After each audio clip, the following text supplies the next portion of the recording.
Hi hello నమస్తే welcome to genius global. నేను గణేష్. అందరు ఎట్లున్నారు? బాగున్నారా? ఫేస్బుక్లో దగ్గర 1 నెలల 8,000 మంది ఫాలోవర్స్ వచ్చి మీ ప్రేమ అభిమానానికి నేను శిరస్సు వంచి ధన్యవాదాలు తెలియజేస్తున్నా. ఫేస్బుక్లో అయితే ఏ విధంగా ఫాలోవర్స్ వచ్చిరో అదేవిధంగా genius global YouTube news channel కూడా ఆదరిస్తారు అని చెప్పి నేను భావిస్తున్నా. తప్పకుండా ఫేస్బుక్లో ఆదరించినట్టు యూట్యూబ్లో కూడా ఆదరిస్తారని చెప్పి నేను భావిస్తున్నా. ఎవరైతే ఫేస్బుక్లో సబ్స్క్రైబ్ చేసుకున్నారో అదేవిధంగా యూట్యూబ్లో కూడా జీనియస్ గ్లోబల్ న్యూస్ ఛానల్ను సబ్స్క్రైబ్ చేసుకుంటారు అని చెప్పి మీకు నేను సవినయంగా కోరుకుంటున్నా. వార్తలోకి వెళ్తే మసాలాలు తింటే మటాషే, 25 టన్నుల కల్తీ మసాలాల స్వాధీనం, టాల్కమ్ పౌడర్ బట్టల రంగుల వినియోగం నిందితులపై హత్యాయత్నం కింద కేసు నమోదు. ఇప్పుడు ఎడవైంది బ్యాచ్, హైదరాబాద్కి షేర్ బ్యాచ్ ఎడవైంది, అదేది కోవాబన్ జిహాదీ బ్యాచ్ ఎడవైంది, ఈ ఫుడ్ ఇన్స్పెక్టర్లు ఎడవేరు, వీళ్ళందరూ ఎడవేరు. తెలంగాణలో కల్తీ కాకుండా ఉన్నది ఏమన్నా ఉన్నదా? పాలు కల్తే, పెరుగు కల్తే, బియ్యం కల్తే, మనం తినే అన్నం కల్తే, కూరలు కల్తే, నెయ్యి కల్తే, నూనె కల్తే, పప్పులు కల్తే, మసాలాలు కల్తే, లాస్ట్కు రాజకీయ నాయకులు కూడా కల్తే. ఇంకో మాట చెప్పాలంటే ఈ ప్రభుత్వం కూడా కల్తీనే. ఇక కల్తీ లేనిది ఏమున్నా తెలంగాణలో?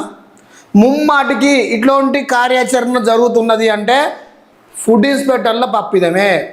వీళ్ళు రైడ్ చేయకపోవడం, ఇసొంటి వాటిని పట్టుకోకపోవడం, వాళ్ళ వృత్తిని వాళ్ళు చక్కగా చేయకపోవడం, ఆఫీసులకే పరిమితమై ఉండడం, ఇవన్నిటి కారణాలు ఇసొంటి దొంగ పనులు నడుతుంటాయి. లాస్ట్కు మసాలాలు కూడా కల్తీ చేసే పొజిషన్కి వచ్చిరు.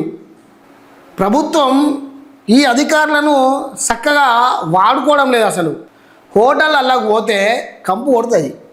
వాడు వంట చేస్తా అంటే ఈ చెమటన్లనే ఆ నూనెలనే గాయ గత్తరు ఉంటుంది. దాని మీద ఎటువంటి యాక్షన్ ఫుడ్ ఇన్స్పెక్టర్లు తీసుకోరు.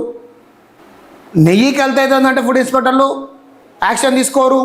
పాలు కల్తీ అవుతుందంటే ఫుడ్ ఇన్స్పెక్టర్లు యాక్షన్ తీసుకోరు.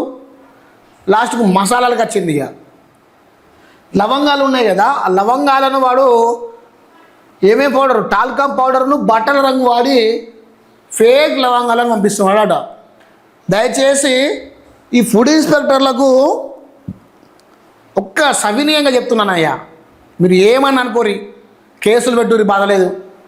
కిరాణా షాపులలో వేసే అన్ని మసాలాలు, పాల పదార్థాలు, పప్పు దినుసులు, ఇంకా చిల్లర ఐటమ్ మీద ఎక్స్పైరీ డేట్ కరెక్ట్ ఉంటుందా, మ్యానుఫ్యాక్చరింగ్ డేట్ కరెక్ట్ ఉంటుందా, లైసెన్స్ ఉందా, అది ఏ కంపెనీ తయారు చేస్తుంది, ఎలా తయారు చేస్తుంది, తన పూర్తి అడ్రస్ ఏంది, ఫుడ్ లైసెన్స్ ఏంది, ట్రేడ్ లైసెన్స్ ఏంది, అవన్నీ ఒక్కసారి చెక్ చేయండి అయ్యా. మీరు కిరాణా షాపులల్లో, ప్రతి ఒక్క కిరాణా షాపులలో మీరు చెక్ చేయండి. నేను చెప్తున్నా కదా, కిరాణా షాపులల్లో మీరు చెక్ చేస్తే ఒక్కొక్క కిరాణా షాపులల్లో మొత్తం పాడైపోయిన కందిపప్పు దొరుకుతుంది, పాడైపోయిన పెసరపప్పు దొరుకుతుంది, బింగో ప్యాకెట్లు ఎక్స్పైరీ అనేవి దొరుకుతాయి, పప్పు దినుసులకు సంబంధించి ఇంకా మసాలాలు కూడా మొత్తం ఖరాబ్ అయినవి దొరుకుతాయి, ప్రతి ఒక్కటి దొరుకుతుంది. ఈ యాక్షన్ చేయండి టాస్క్. ఈ యాక్షన్ చేస్తే తెలంగాణలో గిట్లాంటి నకిలీ అనేది మొత్తమే రాకుండా అయిపోతుంది. సీజ్ చేయండి కొన్ని షాపులను, తప్పేమున్నది? జనాల ప్రాణాలతో ఆడుకునే ఈ నకిలీ దాన్ని సీజ్ చేస్తే తప్పే ఉన్నది? వేసుకునే బట్టనో వేసుకునే రంగో ఏదో కల్తీ చేస్తున్నారు అంటే దాన్ని మేనేజ్ చేసుకోవచ్చు, వదిలేద్దాం. తినే తిండి కూడా కల్తీ చేస్తే మనిషి బతుకుడు ఎట్లా? షుగర్లు, బీపీలు, తెల్ల వెంట్రుకలు, పొట్టలు, బట్టలు, యాసిడిటీలు, గ్యాస్ ప్రాబ్లమ్స్, మొకాళ్ళ నొప్పులు, ఇవన్నీ ఎందుకు వస్తున్నాయి? ఇలాంటి కల్తీ ఫుడ్ తినడం వల్లనే వస్తున్నాయి. ఇలాంటి కల్తీ ఫుడ్ అరికట్టడానికి స్పెషల్ టాస్క్ టీం అయితే ఒక్కట్లేదు తెలంగాణలో. ముఖ్యమంత్రి ఆయన జోక్కోవడానికే సాల్తలేదు. ఇప్పుడు ఈ ఫుడ్ మీద, బెడ్ల మీద, ఆసుపత్రుల మీద, ఈ సివిల్ సప్లై దాంట్లో దేంట్లో పెడతాడు ఆయన జోక్కోవడానికే ఆయన సరిపోతలేదు. ఈ డిపార్ట్మెంట్లు ఏం పట్టించుకుంటాడు ఆయన? ప్రజలను ఏం పట్టించుకుంటాడు ఆయన?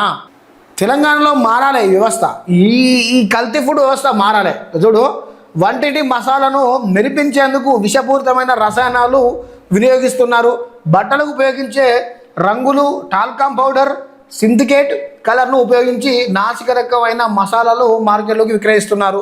ఓ పౌడరు ఓ పౌరుడు ఇచ్చిన ఫిర్యాదుతో హైదరాబాదు హెచ్ ఫాస్ట్ పోలీసులు మంగళవారం 25 టన్నుల కల్తీ మసాలాను స్వాధీనం చేసుకున్నారు.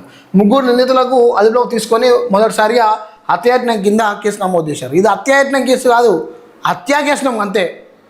హత్యా కేసు ఏది, మర్డర్ కేసే పెట్టాలి. ఈ మసాలా తినడం వల్ల ఎంతమంది చిన్నపిల్లలు చచ్చిపోతున్నారు, ఎంతమంది ముసలు చచ్చిపోతున్నారు, ఎంతమంది యువకులకు రోగాలు వస్తున్నాయి. హత్యాయత్నం కాదు, హత్య కేసు నమోదు చేయాలి. ఇట్లాంటి వాళ్ళకు సీజ్ చేసి ఓ 20 ఏళ్ళు జైల్లో పంపించాలి.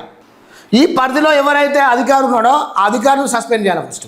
ఎందుకంటే ఆయన కళ్ళ ముందుకి ఇట్లాంటివి జరుగుతూ ఉంటే పట్టించుకుంటలేడు అంటే ఆయన నెల నెల మామూలు పోతానే ఈ ప్రజల ప్రాణాలతోటి అయినా ఉన్ను ఈ ఫేక్ మసాలా తయారు చేసే బ్యాచ్ అంతా కలిసి జీవితాలను నాశనం చేస్తున్నారు నాటి ప్రజలది.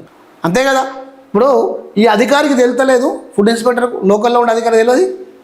ఒక్క టాస్క్లు అన్నా చేస్తున్నారా, ఒక్క రైడ్ అయినా చేస్తున్నారా, ఏ న్యూస్లను వస్తున్నదా, ఈ పేపర్లను రాస్తున్నారా, ఏం లేదు.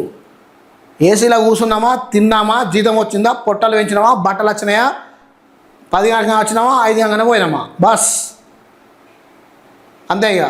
ఇక వీళ్ళని పక్కన పెడితే ఇంకా బ్లేడ్ బ్యాచ్ ఉన్నది కదా, ఎటువైంది బ్యాచ్ అంతా మరి కల్తీ దాని మీద పోరాడే బ్యాచ్ అంత ఏది. ఓ హైదరాబాద్లో ఉన్నది కదా బిహారీకా షేర్లు అన్నట్టు హైదరాబాదీకా షేర్స్ ఉన్నారు కదా, డిబేట్లు పెట్టి ఇంటర్వ్యూలు పెట్టి పెట్టే బ్యాచ్ అంత ఎడవైంది. కోవాబన్ అయినట్టు మసాలా అయితే నేడ మరి ఈ బ్యాచ్ అంత ఎడవైంది. ఇది ఏం జిహాది మరి, మసాలా జిహాదియా, ఏం జిహాద్ ఇది? అక్కడ కోవాబన్ అయితేనేమో ఫుడ్ జిహాది, ఇకనేమో మసాలా జిహాది. అంతకుముందు చచ్చిపోయిన కళాబేరాలతోటి మటన్ చికెన్ బిర్యానీ తయారు చేస్తున్నారు అని చెప్పి వచ్చింది. మరి ఈ బ్యాచ్ అంతా ఏడిపోతుంది ఉండాలి కదా. వాళ్ళని ఒక్కరిని టార్గెట్ చేసినట్టు వీళ్ళని కూడా టార్గెట్ చేయాలి కదా, కల్తీ దాని మీద పోరాడాలి కదా. ఆ బన్ను ఈ బన్ను ఈ బన్ను ఆ బన్ను అని అంటూ తొక్కలో ఫిలాన్ పెట్టి అనవసరంగా ప్రజల్ని ఇబ్బంది పెడతారు. కానీ ఇప్పుడు ఎడబోయింది మరి ఈ బ్యాచ్, ఎవరి సంఖ్య నాకుతుంది ఈ బ్యాచ్.